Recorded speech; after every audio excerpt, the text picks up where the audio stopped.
네, 이 자리에 오신 여러분, 그리고 영상으로 함께 하시는 여러분들을 모두 환영합니다. 오늘 우리에게 주신 하나님의 말씀은 이사야 58장 1절에서 12절의 말씀입니다. 이 말씀을 한 절 그리고 여러분 한 절 이렇게 번갈아 가면서 교독하면서 봉독하도록 하겠습니다. 크게 외치라, 목소리를 아끼지 말라. 내 목소리를 나팔같이 높여 내 백성에게 그들의 허물을, 야곱의 집에 그들의 죄를 알리라. 즐거워함이 마치 공의를 행하여 그의 하나님의 규례를 저버리지 아니하는 나라 같아서 의로운 판단을 내게 구하며 하나님과 가까이 하기를 즐거워하는도다. 우리가 금식하되 어찌하여 주께서 보지 아니하시오며 우리가 마음을 괴롭게 하되 어찌하여 주께서 알아주지 아니하시나이까. 보라, 너희가 금식하는 날에 오락을 구하며 온갖 일을 시키는도다. 약한 주먹으로 치는도다. 너희가 오늘 금식하는 것은 너희의 목소리를 상달하게 하려는 것이 아니냐. 이것이 어찌 내가 기뻐하는 금식이 되겠으며 이것이 어찌 사람이 자기의 마음을 괴롭게 하는 날이 되겠느냐. 그의 머리를 갈대같이 숙이고 굵은 배와 재를 펴는 것을 어찌 금식이라 하겠으며 여호와께 연락될 날이라 하겠느냐. 기뻐하는 금식은 흉악을 결박을 풀어주며 멍에의 줄을 끌어주며 압제당하는 자를 자유하게 하며 모든 멍에를 꺾는 것이 아니겠느냐. 또 줄인 자에게 내 양식을 나누어 주며 유리하는 빈민을 집에 들이며 헐벗은 자를 보면 입히며 또 내 고륙을 피하여 스스로 숨지 아니하는 것이 아니겠느냐.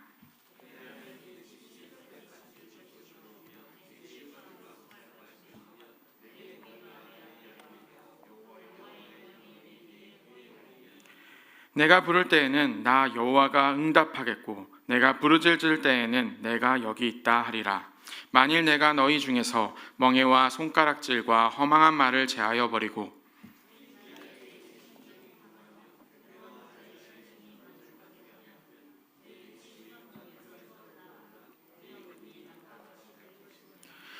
여호와가 너를 항상 인도하며 메마른 곳에서도 내 영혼을 만족하게 하며 내 뼈를 견고하게 하리니 너는 물된 동산 같겠고 물이 끊어지지 아니하는 샘 같을 것이라.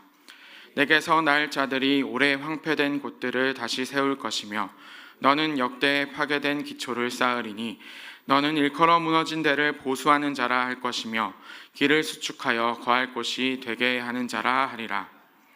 아멘. 네, 오늘 이 자리 수요 예배는 정말 오래간만에 이렇게 함께 하게 된 대면 예배입니다. 하나님께서는 물론 우리의 얼굴을 피하신 적이 없기 때문에 대면과 예배는 엄연히 다른 입장에서 해석해야 할 것 같은데요. 대면하지 못한 것은 하나님이 아니라 사실 우리 여기 함께 모여있는 공동체이기 때문입니다. 하나님께서는 여러분을 떠나신 적이 없으십니다. 그래서 오늘 말씀을 함께 보기 전에 오래간만에 우리가 이 자리에서 예배할 수 있음에 기뻐하며 서로 반가움에 인사를 한번 했으면 좋겠습니다. 옆사람, 앞사람, 뒷사람과 함께 이렇게 인사합시다. 주님의 평화를 빕니다. 주님의 평화를 빕니다.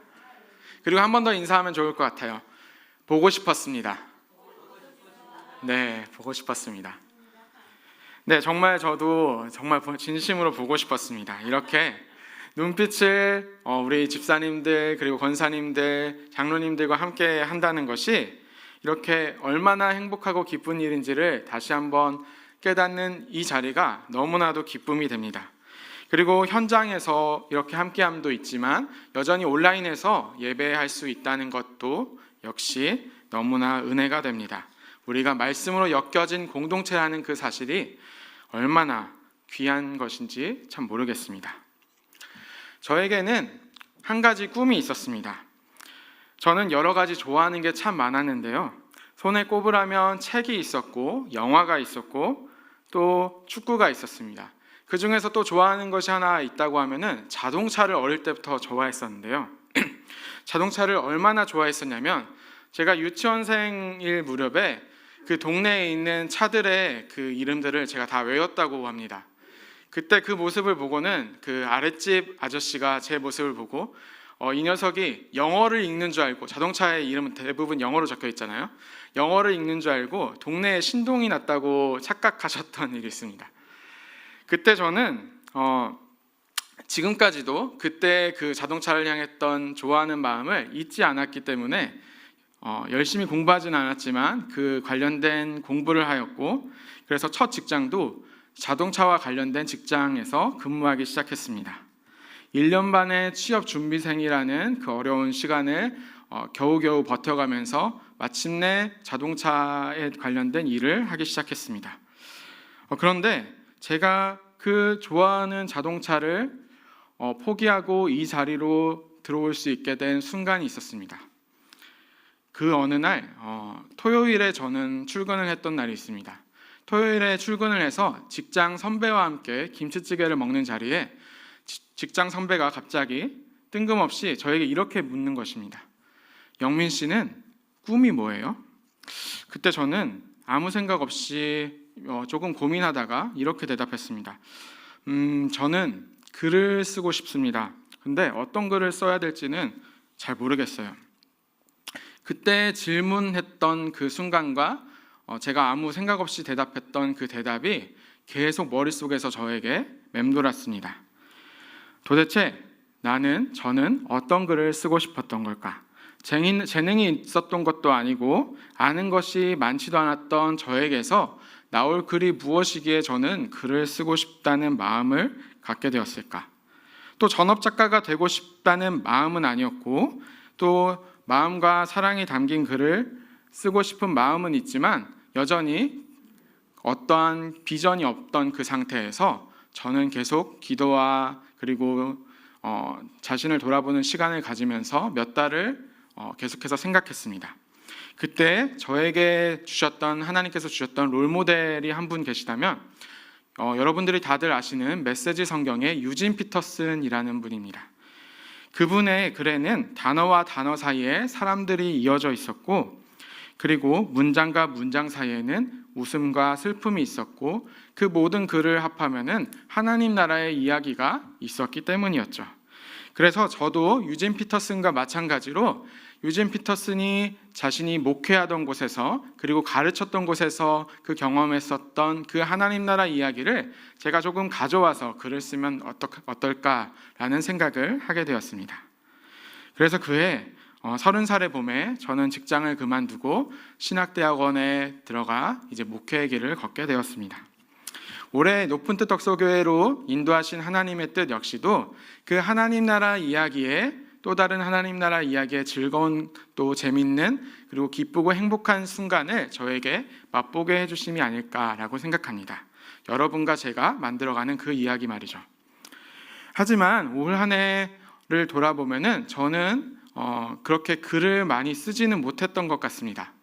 다들 아시다시피 코로나19 때문에 온라인 예배, 영상 예배를 만들기 바빴었고, 편집하느라 아이디어와 시간을 쓰느라고 물리적으로 부족했던 그 시간 때문에 저는 저의 그 꿈에 조금 노력할 시간이 없었던 것 같습니다.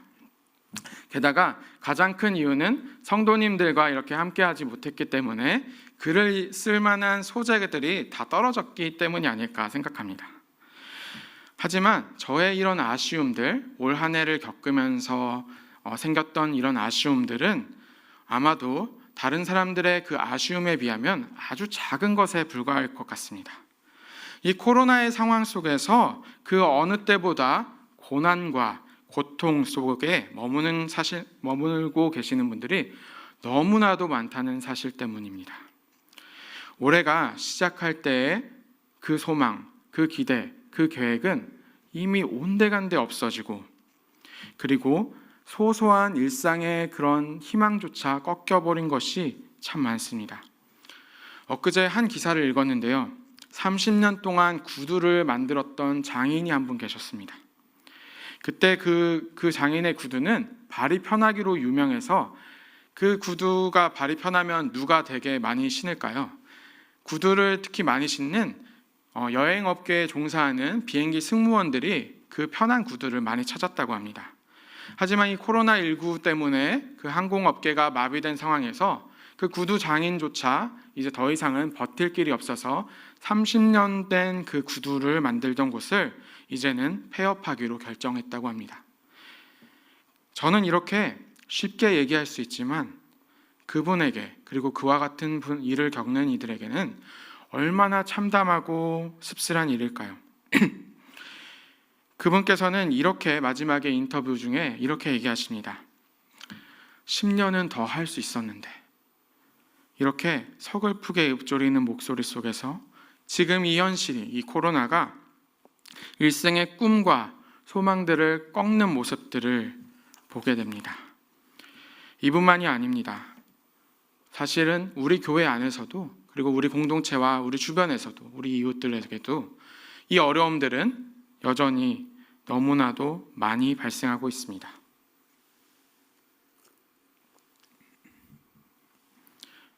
그림자가 어둡게 드리웠다고 생각했었는데 알고 보니 칠흑 같은 밤, 별빛 하나 찾을 수 없는 암막 속에 우리가 있는 것 같은 현실이 바로 지금이었습니다. 이때 우리의 가슴 속에서는 이러한 질문을 하게 됩니다. 오 하나님, 어찌하여 이러한 시간들을 허락하신 것입니까? 라고 말이죠. 하지만 오히려 하나님께서는 우리에게 오늘 이렇게 질문하실지도 모릅니다. 나는 너희들을 위해 십자가를 짊어지었는데 그 십자가에서 피를 쏟았는데 너희들은 너희들의 이웃을 위해서 무엇을 지었느냐? 오늘 로마서 15장 4절에서 5절의 말씀을 읽겠습니다. 무엇이든지 전에 기록된 바는 우리의 교훈을 위하여 기록된 것이니 우리로 하여금 인내로 또는 성경의 위로로 소망을 가지게 함이니라. 이제 인내와 위로의 하나님이 너희로 그리스도 예수를 본받아 서로 뜻이 같게 하여 주사. 아멘. 하나님께서는 우리에게 말씀을 주셨습니다. 우리에게 이 시간을 견뎌낼 인내와 이 환난 속에서 간직할 만한 소망을 주신 것입니다. 인내와 위로의 하나님께서 우리가 그리스도 예수를 본받아 살아가도록 인도하셨다라고 말씀하십니다. 그런데 우리는 그 뜻을 이루고 있지 못한 것이죠. 이 어둠 속에서 소망을 간직할 그 위로를 하나님께서는 분명히 주셨는데 받지 못하였고, 그래서 스스로 남을 위로하지도 못하였다는 것입니다. 말씀을 따르지 못한 것이었습니다. 얼마 전 우리는 코로나19 때문에 전 국민이 함께 복합적인 심리적 증상을 겪었습니다. 일명 코로나 블루라고 하는 것이죠. 이 블루라는 단어, 파란색은 개인적으로는 굉장히 좋아하는 단어이지만 블루의 뜻에는 우울이라는 뜻이 있습니다. 이것은 이 우울이라는 현상을 블루에 빗대어서 나온 말이지만 블루라는 말은 이미 이제 옥스포드 영영상 사전에도 공식적으로 올라가 있을 만큼 우울이라는 단어를 내포하고 있습니다. 코로나 블루는 코로나19가 처음 유행하던 시기에 집안에 갇혀 있었고 사람들을 만나지 못하며 경제적으로 어려워서 후유증을 겪었던 많은 사람들이 겪었었던 그 우울감을 코로나 블루라고 했습니다. 그런데 조금 지나서 어떻게 되었을까요? 코로나 블루는 갑자기 코로나 앵그리가 되었습니다. 방역에 통제가 안 되는 집단이 등장했고 그 집단을 방역 수칙을 잘 지키던 사람들이 분노하기 시작하면서 코로나의 상황 속에서 많은 사람들이 분노를 갖게 되었습니다. 그리고 지금은 어떨까요? 지금 이 시기 코로나 블루에서 앵그리를 거쳐서 지금 이때를 사람들은 코로나 블랙이라고 합니다. 아무것도 할 수 없는, 아무것도 더 이상 빛을 찾을 수 없는 이 상황, 코로나 블랙, 말 그대로 깜깜한 시간 속에 지내는 사람들이 많아진 것입니다. 그런데 여기서 우리는 우리 스스로에게 물어야 할 필요가 있습니다. 이 코로나 블루가 코로나 앵그리가 되는 동안 사실 우리 교회는 무엇을 했던 걸까요? 어쩌면 우리는 이렇게 얘기할 수도 있습니다. 우리도 모이지 못했기 때문에, 우리도 함께 할 수 없었기 때문에 이 상황에서 우리가 손쓸 힘이 없었다라고 말이죠. 하지만 그럼에도 불구하고 코로나 블루가 코로나 앵그리가 되고 코로나 앵그리가 코로나 블랙으로 되었던 것은 여전히 교회가 기독교인들이 예수님의 위로를 전달하지 못하였기 때문은 아닐까라고 질문을 해야 할지 모릅니다. 우리 기독교는 외부에서 보면은 종교이지만 그 본질은 사실 종교라고는 할 수 없는데요. 왜냐하면 예수님께서는 그 종교라는 규범이나 문화적 체계를 친히 거부하고 하나님 나라의 길을 제시하였기 때문이죠. 다만 우리는 그러한 그 본질에 앞서서 교회가 적어도 세상에는 그 세상이 바라보고 있는 종교의 역할을 하고 있었는지를 물어야 할 때가 되었습니다. 그림을 한번 보겠습니다. 네, 이 그림이 조금 글씨가 안 보일 텐데요. 왼쪽부터 제가 설명을 드리도록 하겠습니다. 왼쪽에 첫 번째 그림은 어떤 것이냐 하면은 이게 지난 7월 리서치 기업 엠브레인이라는 곳에서 성인 남녀 1000명을 대상으로 종교에 대해서 인식을 조사했던 것인데요. 그래프 가장 좌측에 있는 통계가 자신의 삶에 있어서 종교가 필요하냐는 질문에 대한 응답이었습니다. 10명 중에 3명, 그러니까 1000명 중에 34.5%만이 종교가 필요하다고 답변하였습니다. 그리고 그 중에서 비종교인, 그러니까 종교를 애초에 갖지 않았던 사람들의 경우에는 오직 6.9%만이 이 땅에 우리 사회에 종교가 필요하다고 답변했습니다. 다른 막대기들도 사실 어려운데요. 여기에서 다섯 번째 가장 높은 그래프가 있죠. 가장 높은 그래프는 71.6%인데요. 이 그래프의 꼭지가 무엇이냐 하면은 코로나 사태라는 중차대한 시국에 솔직히 종교가 아무것도 하지 않은 것 같다라는 것에 대한 답변이었습니다. 그리고 절반이 넘는 사람들, 그 옆에 있는 막대 그래프는 56.8%의 그래프인데요. 가장 오른쪽에 있는 그래프이죠. 그 그래프에서는 이렇게 대답합니다. 코로나19 때문에 앞으로의 종교의 위상은 낮아질 것만 같다라고 대답합니다. 하지만 여전히 이러한 통계들에도 불구하고 사람들은 어떤 것을 바랄까요? 맨 좌측에서 두 번째 그래프는 52.2%의 사람들이 답변한 것인데요. 힘들고 지친 현실에서 종교의 역할은 더욱더 중요해지고 있다라고 답변하고 계십니다. 그러니까 외부에서 보기에, 사람들이 보기에 여전히 이 사회는 우리에게 위로가 필요하고 희망을 줄 수 있는 종교의 역할이 아주 중요한데 그 역할을 하고 있지 못하다라고 이렇게 답변하고 있습니다. 사람들은 생각하고 있는 것이죠. 하나님께서는 분명히 우리에게 소금과 빛이 되라고 말씀하셨습니다. 마태복음 5장 13절에서 16절의 말씀을 제가 읽어드리겠습니다. 너희는 세상의 소금이니 소금이 만일 그 맛을 잃으면 무엇으로 짜게 하리요? 후에는 아무 쓸데없어 다만 밖에 버려져 사람에게 밟힐 뿐이니라. 너희는 세상의 빛이라. 산 위에 있는 동네가 숨겨지지 못할 것이요 사람이 등불을 켜서 말 아래에 두지 아니하고 등경 위에 두나니 이러므로 집안의 모든 사람에게 비치느니라. 이같이 너희 빛이 사람 앞에 비치게 하여 그들로 너희 착한 행실을 보고 하늘에 계신 너희 아버지께 영광을 돌리게 하라. 아멘. 어쩌면 우리 그리스도인들은 맛을 잃었고 빛을 비추지 못하였기 때문에 코로나 블루가 앵그리를 넘어 코로나 블랙으로 가도록 주님의 위로를 전달하지 못하였다라는 책임을 가져야 할지도 모릅니다.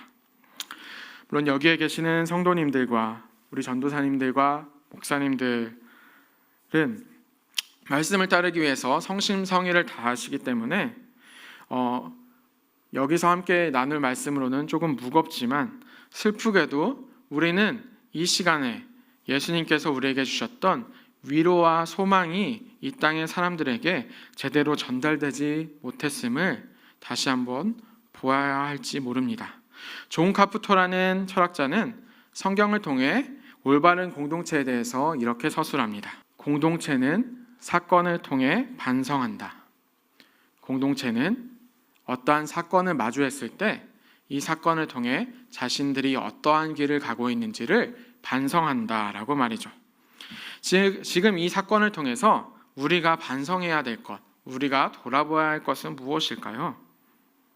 우리는 주님이 주시는 위로를 받지 못했으며 위로 속에서 기대와 희망의 빛을 전달하는데 어려움을 겪고 있었다라는 것을 반성해야 합니다. 여기서 오늘 함께 읽은 이사야 58장의 내용을 보겠습니다. 본문의 내용은 금식에 대한 내용인데요.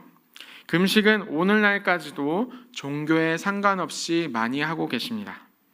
금식을 통해 공동체나 개인의 죄를 회개하고 하나님과의 관계를 올바르게 하기 위해서 금식을 합니다. 그래서 금식을 하면서 기도를 안 하시는 분들이 있는데요. 이것은 그냥 굼식, 절식입니다. 사실 금식을 교리화해서 이렇게 지키지 않은 종교가 몇이 없습니다. 적어도 우리 그리스도교 카테고리 안에서는 우리 개신교만이 이런 금식을 교리로 세우지 않았습니다. 저희들은 이제 대개 권장에 그치고 있죠. 유대교는 월요일과 목요일에 전통적으로 금식을 지키고 카톨릭의 경우에는 사순절 시기에 이를 지키지 않을 경우 고해성사를 해야 하는 대죄로 여겨지기도 합니다. 기독교에서 오랫동안 금식을 해온 전통은 성경의 수많은 인물들이 금식을 했었기 때문입니다. 그 일을 통해 하나님을 가까이 했고 만났기 때문이죠. 죄를 회개하기 위해 전쟁을 앞두고 하였고 또 아픈 자를 치유하기 위해서 죽은 자를 애곡하며 금식하였습니다. 모세는 하나님을 만나며 40주야를 금식했고요. 그리고 예수님께서도 공생애를 사역하기 위해서 광야에서 금식하셨습니다. 바울은 다메섹 도상에서 하나님을 만났을 때 그 후에 금식하였고 고넬료는 금식 중에 하나님의 비전을 보았습니다. 바나바와 바울을 선교사로 파송하기 전에는 교회 전체가 금식을 하였죠. 이런 문화를 우리가 받아들여서 이제 다산 왕숙 지역으로 분립 개척을 할 때 우리 교회도 이렇게 마음 다해서 기도하는 문화가 있었으면 좋겠습니다. 이 금식이라는 것이 우리 안에 있는 욕망들과 생각들을 올바르게 비워서 하나님이 일하실 수 있도록 만들어주는 그 자리가 바로 이 금식인 것입니다. 하지만 오늘 말씀에서 이사야 선지자는 어떤 것을 말하고 있을까요? 이사야 선지자는 이 금식 자체를 비판하는 것이 아니라 금식을 엉망진창으로 하고 있는 사람들을 비판하고 있는 것입니다. 오늘 본문의 이야기를 조금 더 알기 쉽도록 표준 세번역으로 다 함께 읽어보면 좋을 것 같은데요. 함께 읽겠습니다. 주께서도 보시지도 않는데 우리가 무엇 때문에 금식을 합니까? 주께서 알아주시지도 않는데 우리가 무엇 때문에 고행을 하겠습니까? 너희들이 금식하는 날 너희 자신의 향량만을 잡고 일꾼들에게는 무리하게 일을 시킨다.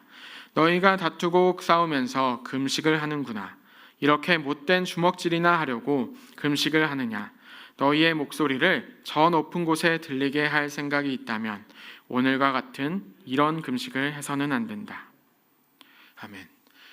오늘 이사야 58장의 본문의 뜻은 유대인들이 안식일, 그러니까 우리 달력으로 금요일 전까지의 삶 속에서, 그러니까 평일 일상의 삶을 지날 때에 금식이라는 해야 할 거룩의 도구를 어떻게 하고 있느냐는 질문입니다. 누가복음 18장 12절을 보면은 당시 바리새인들을 위시한 유대인들은 일주일에 2번씩 금식을 지켰다는 것을 알 수 있습니다.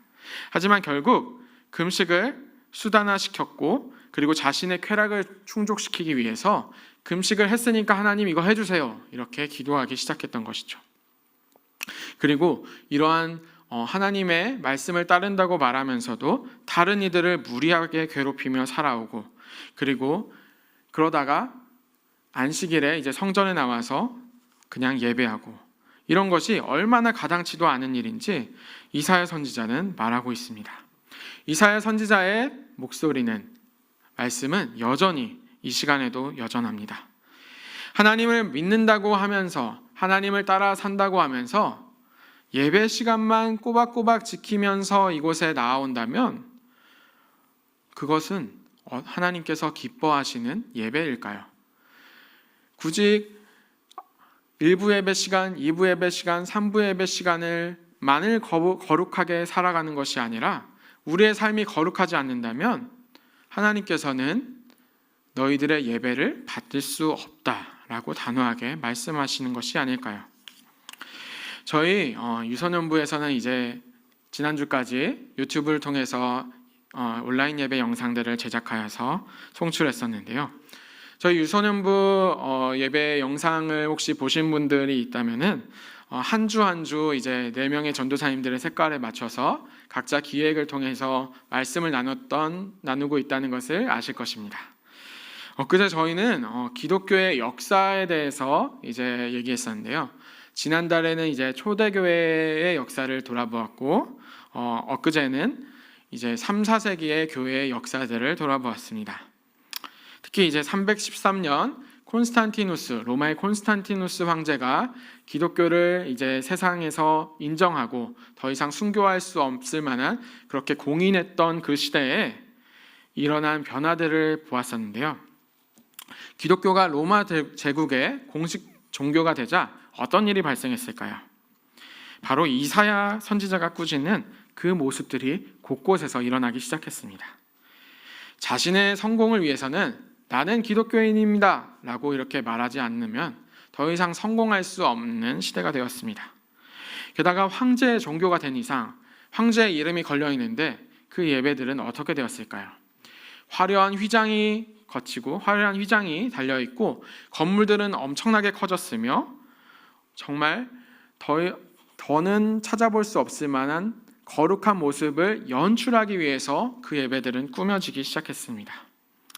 그 이전에 초대교회 공동체들은 한 식탁에서 남녀와 그리고 종과 주인이 구분 없이 모여서 음식을 나누며 하나님의 말씀을 나눴는데 그런 모습은 온데간데 없어지고 이제는 권위와 그리고 참된 예수님의 길을 따르기보다는 어려운 단어들만 남게 되었던 것이죠.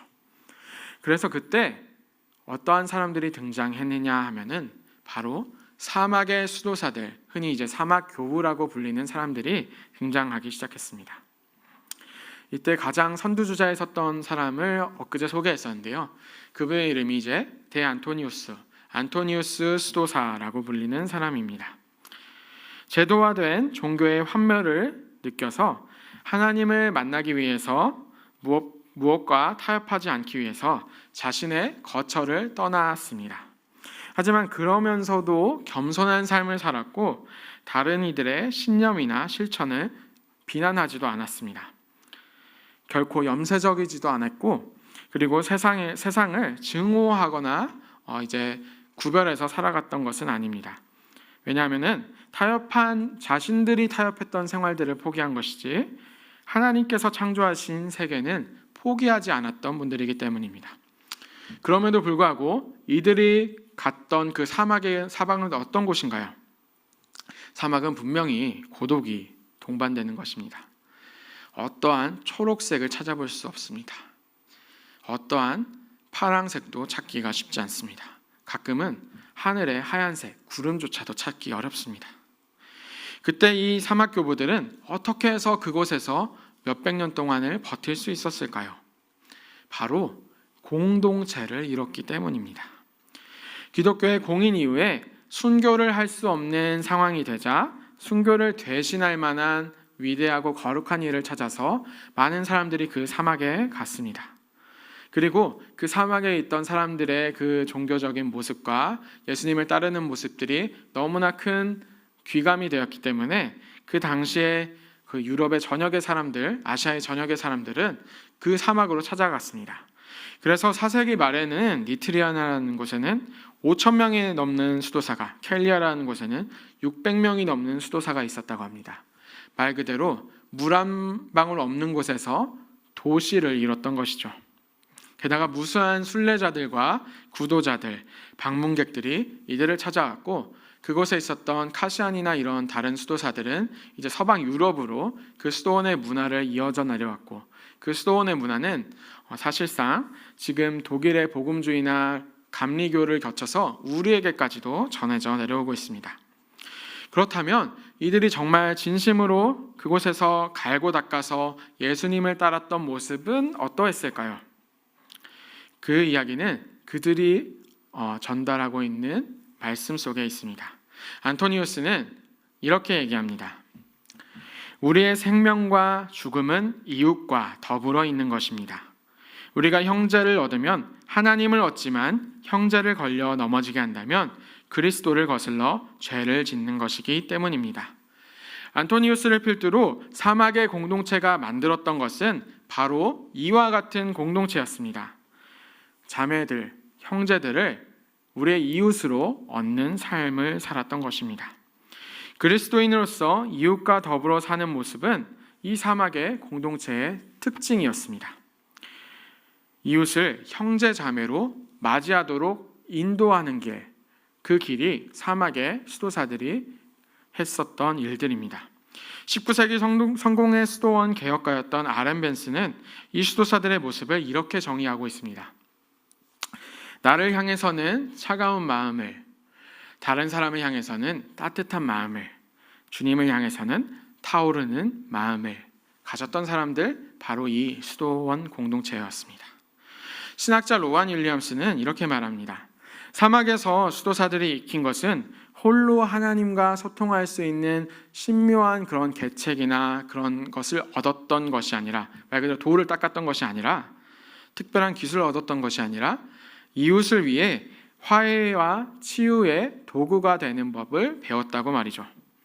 이웃으로부터 도망치기 위해서 그곳에 간 것이 아니라 이웃을 좀 더 온전히 이해하기 위해서 그 사람들은 구분되어서 살았던 것입니다.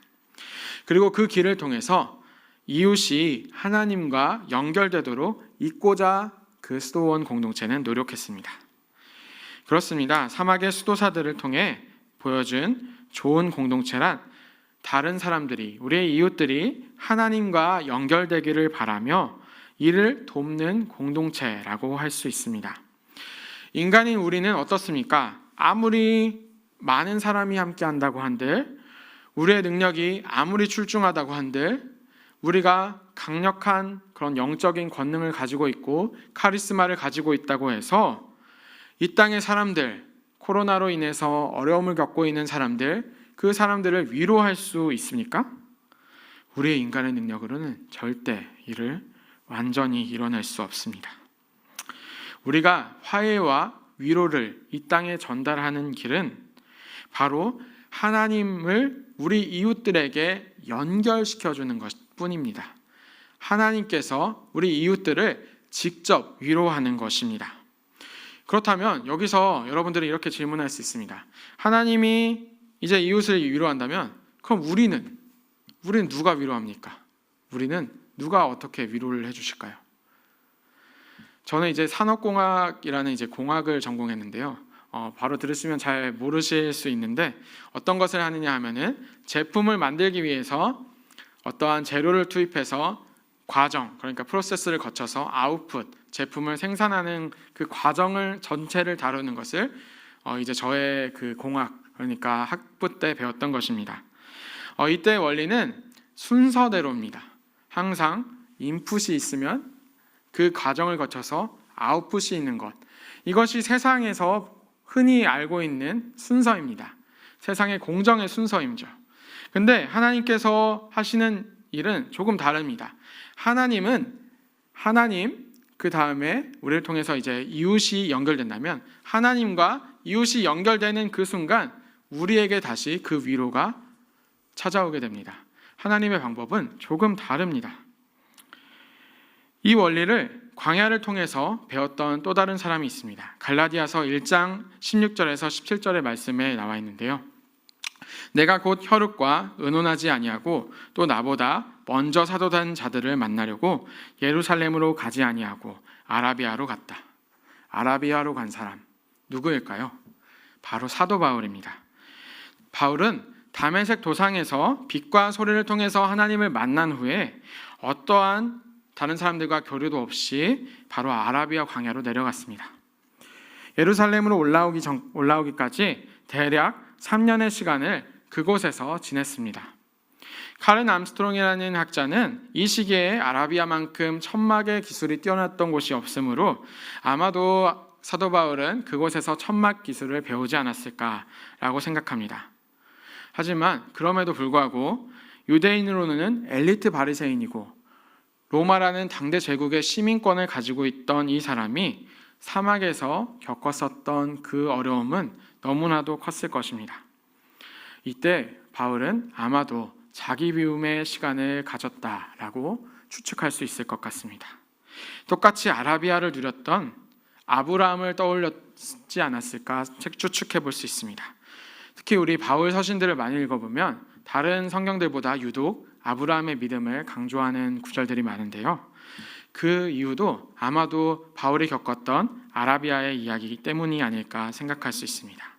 바울은 그 광야에서 하나님과 이웃을 연결시키는 법을 배웠기 때문입니다. 생텍쥐베리의 어린 왕자에서 어린 왕자는 사막을 보고 이렇게 감탄합니다. 사막은 아름다워 라고 말이죠. 그 황량함과 삭막함과 건조함과 목마름이 있는데 그것이 아니라 아름다움이라니. 그때 어린 왕자는 이렇게 덧붙여 얘기합니다. 사막이 아름다운 건 그 어딘가에 샘이 숨어 있어서 그래. 사랑하는 성도 여러분, 우리가 지금 있는 곳이 어디인가요? 우리가 살아가고 있는 이 땅이 어디와 다르지 않을까요? 정호승 시인의 서울에는 바다가 없다라는 시는 이렇게 얘기합니다. 제가 읽어드리겠습니다. 서울에는 바다가 없다. 서울에는 사람 낚는 어부가 없다. 바다로 가는 길이 보이지 않아 서울에는 동백꽃이 피지 않는다.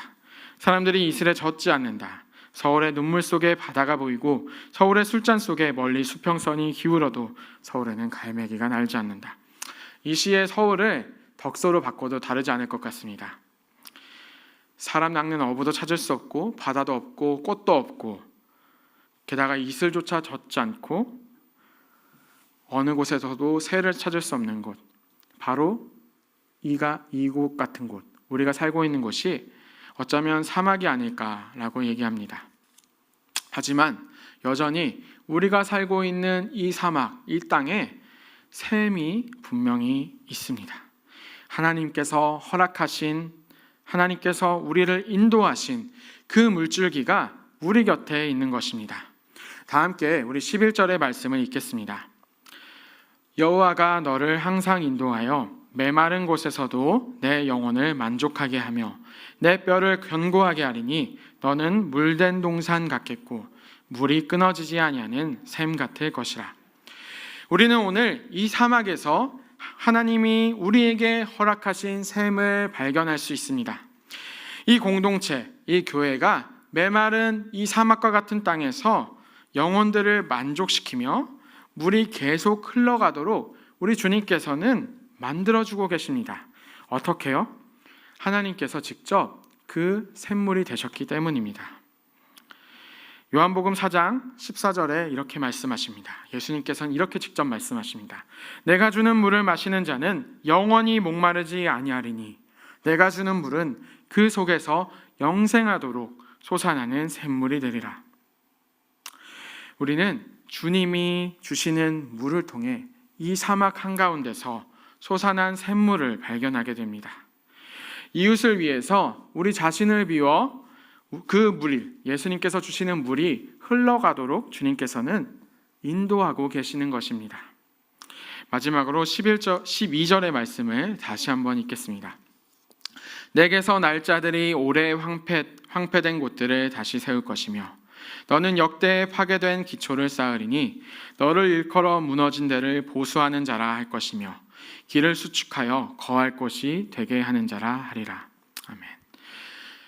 사랑하는 성도 여러분, 하나님께서는 이 땅을 회복하신다는 약속을 우리에게 주셨습니다.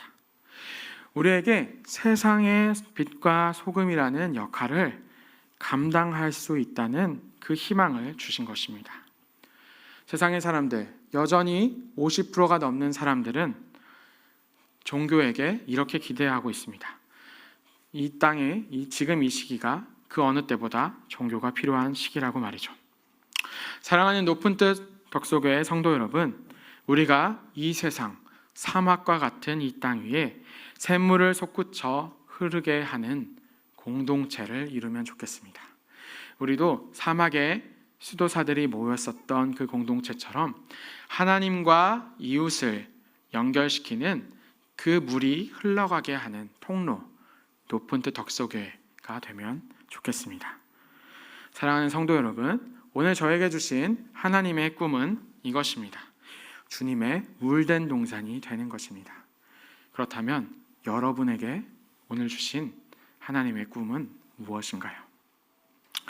다 함께 오늘 주신 말씀을 기억하며 함께 찬양하고 기도하도록 하겠습니다.